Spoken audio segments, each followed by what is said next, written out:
मान्यताओं के अनुसार भगवान विष्णु हर वर्ष आषाढ़ मास के शुक्ल पक्ष की एकादशी से कार्तिक मास के शुक्ल पक्ष की एकादशी तक 4 महीने के लिए सोते हैं। शास्त्रों में उल्लेख मिलता है कि भगवान विष्णु जितने समय के लिए सोते हैं उस दौरान कोई भी शुभ कार्य जैसे कि विवाह, मुंडन संस्कार, गृह प्रवेश, जनेऊ और मकान की नींव डालना जैसे कार्य नहीं किए जाते।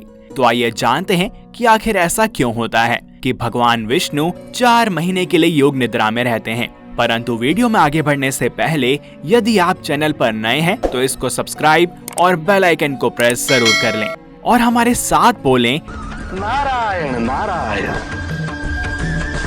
पौराणिक कथा के अनुसार राजा बलि ने तीनों लोकों पर अपना आधिपत्य जमा लिया था, जिससे घबराकर इंद्रदेव भगवान विष्णु के पास पहुँचे और बतलाया कि राजा बलि ने तीनों लोकों पर अधिकार पा लिया है। उस समय भगवान विष्णु वामन का रूप धारण करके राजा बलि से दान मांगने पहुंच गए। उन्होंने राजा बलि से 3 पग भूमि मांगी।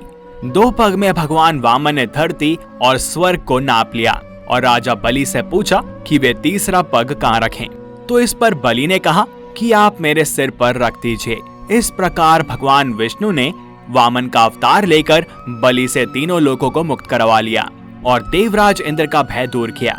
वहीं राजा बलि के दानशीलता और भक्ति भाव से प्रसन्न होकर भगवान विष्णु ने उसे वर मांगने के लिए कहा। बलि ने भगवान विष्णु से अपने साथ पाताल चलकर हमेशा वहीं रहने का वर मांगा। भगवान विष्णु बलि के साथ पाताल लोक में रहने के लिए चले गए। विष्णु के पाताल जाने से सभी देवी देवता और माता लक्ष्मी चिंतित हो गए। माता लक्ष्मी ने भगवान विष्णु को पाताल से मुक्ति दिलाने के लिए एक तरीका निकाला और एक गरीब स्त्री का रूप धारण करके राजा बलि को राखी बांधी और भगवान विष्णु को छुड़ाने का वचन मांग लिया। वहीं भगवान विष्णु अपने भक्त को उदास नहीं करना चाहते थे, इसलिए उन्होंने राजा बलि को वचन दिया कि वे आषाढ़ मास की शुक्ल पक्ष के एकादशी से कार्तिक मास के शुक्ल पक्ष के एकादशी तक यानी 4 महीने पाताल लोक में निवास करेंगे। इसीलिए 4 महीने भगवान विष्णु योग निद्रा में रहते हैं।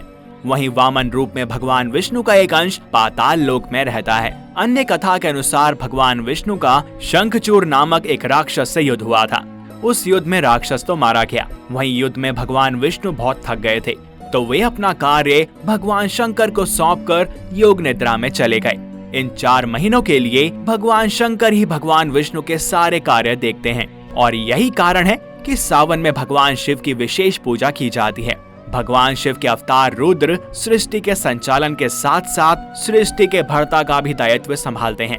भगवान रुद्र की स्तुति ऋग्वेद में बलवान में अधिक बलवान कहकर की गई है। इसलिए इन दिनों रुद्र की पूजा करना बहुत ही शुभ फलदायी माना गया है। भगवान रुद्र प्रसन्न भी बहुत जल्द हो जाते हैं और क्रोध भी इनको बहुत जल्दी आता है। सृष्टि के संचालन के दौरान रुद्र जब किसी व्यक्ति के कर्मों से प्रसन्न होते हैं तब वे उसकी सभी समस्याएं दूर कर देते हैं और वे जिस पर क्रोध करते हैं उसको जीवन में कई तरह की समस्याओं का सामना करना पड़ता है। देवशायनी एकादशी से भगवान के शयन में चले जाने के बाद रुद्र के हाथों में सृष्टि के संचालन का दायित्व आ जाता है। कार्तिक मास के देव प्रबोधिनी एकादशी को भगवान विष्णु योग निद्रा से जागते हैं, तब फिर से सृष्टि के संचालन का कार्यभार भगवान विष्णु ही देखते हैं। जब भगवान 4 महीनों के लिए योग निद्रा में होते हैं तो उस समय को चतुर्मास कहा गया है। चतुर्मास के समय ब्रज धाम की यात्रा बहुत फलदायी कही गई है। इस दौरान सभी तीर्थ ब्रज में ही रहते हैं और कृष्ण लीलाओं का आनंद प्राप्त करते हैं।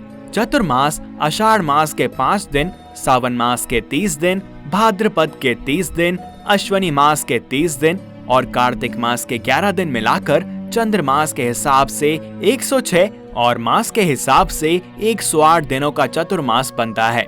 चतुर्मास का समय जप तप व दान का विशेष महत्व कहा गया है। चतुर्मास में सावन मास, हरियाली तीज और रक्षाबंधन जैसे त्योहार मनाए जाते हैं।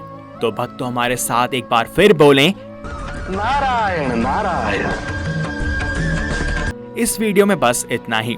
अगर आपको यह पसंद आई हो तो इसे लाइक करें और अन्य भक्तों के साथ शेयर करें। साथ ही चैनल को सब्सक्राइब और बेल आइकन को प्रेस करना ना भूलें। मिलते हैं आपसे अगली वीडियो में और भी अद्भुत विषयों के साथ। तब तक के लिए हरिओम।